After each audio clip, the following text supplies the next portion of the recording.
गोंदिया जिले में भीषण गर्मी ने लोगों का जीना मुश्किल कर दिया। पिछले 3-4 दिनों से लगातार बढ़ रहे तापमान ने 12 साल पुराना रिकॉर्ड तोड़ दिया। गुरुवार को जिले का तापमान 45.2 डिग्री सेल्सियस दर्ज किया गया, जिससे पूरे इलाके में गर्मी का प्रकोप देखने को मिला। तेज धूप और गर्म हवाओं के कारण सड़कों पर सन्नाटा पसरा नजर आया। दोपहर के समय बाजारों और सार्वजनिक स्थानों पर लोगों की आवाजाही कम दिखाई दी। भीषण गर्मी का असर बच्चों, बुजुर्गों और मजदूर वर्ग पर सबसे ज्यादा पड़ रहा है। जानकारी के अनुसार कुछ दिनों पहले जिले में बेमौसम बारिश होने के कारण तापमान 38 डिग्री तक नीचे आ गया था, लेकिन पिछले कुछ दिनों से मौसम साफ होते ही गर्मी ने अचानक रौद्र रूप धारण कर लिया। अब तापमान 45 डिग्री के पार पहुंचने से नागरिक परेशान है। प्रशासन ने भी स्थिति की गंभीरता को देखते हुए लोगों से सतर्क रहने की अपील की है। जिलाधिकारी मंगेश गोंडुले ने नागरिकों से कहा है कि दोपहर के समय बेहद जरूरी काम होने पर ही घर से बाहर निकले, साथ ही ज्यादा से ज्यादा पानी पिए और धूप से बचाव करने की सलाह दी गई है। मौसम विभाग के अनुसार आने वाले दिनों में तापमान में 3 से 4 डिग्री तक और बढ़ोतरी हो सकती है। ऐसे में जिले में हीट स्ट्रोक का खतरा बढ़ सकता है। प्रशासन ने स्वास्थ्य विभाग को भी अलर्ट मोड पर रहने के निर्देश दिए हैं।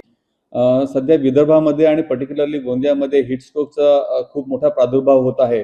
संदर्भात आम्ही ॲडवायझरी यापूर्वी जारी केलेली आहे, परंतु माझं सर्व गोंदियावासियांना हेच आव्हान राहील की हीट स्ट्रोकच्या अनुषंगाने ज्या काही काळजी घेणं गरजेचं आहे त्या घेतल्या पाहिजेत।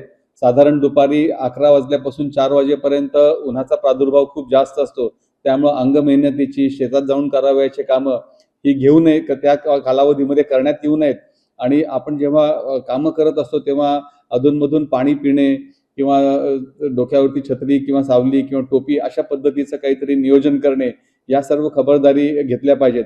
आणि जर कुठेही त्यांना असा त्रास जाणवला की आपल्याला चक्कर येते किंवा जे हीट स्ट्रोकचे जे सिम्पटम्स आहेत ते जर आपल्याला कुठेही जाणवले तर ताबडतोब त्यांनी आमच्या मेडिकल सेंटर्समध्ये जावं। तिथे आमची सगळी यंत्रणा आहे ज्यांना या सूचना दिलेल्या आहेत, त्यामुळे त्यांना पूर्ण उपचार तिथे मिळू शकतात, परंतु तिथे वेळेत जाणं गरजेचं आहे।